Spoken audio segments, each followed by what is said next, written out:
got the majority of them in there. And here's the queen.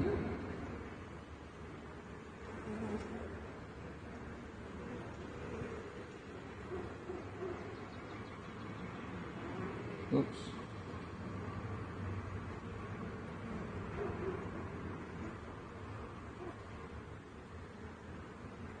And you can't really see her in there. They're really covering her up. I'm trying to take care of her.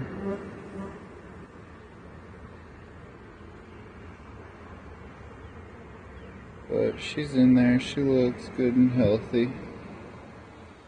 So I'll take the cork out of one end of here, and then they'll eat through the sugar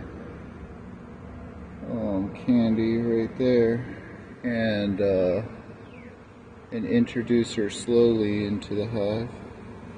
And once these bees get her pheromones, then they should follow suit right into the hive.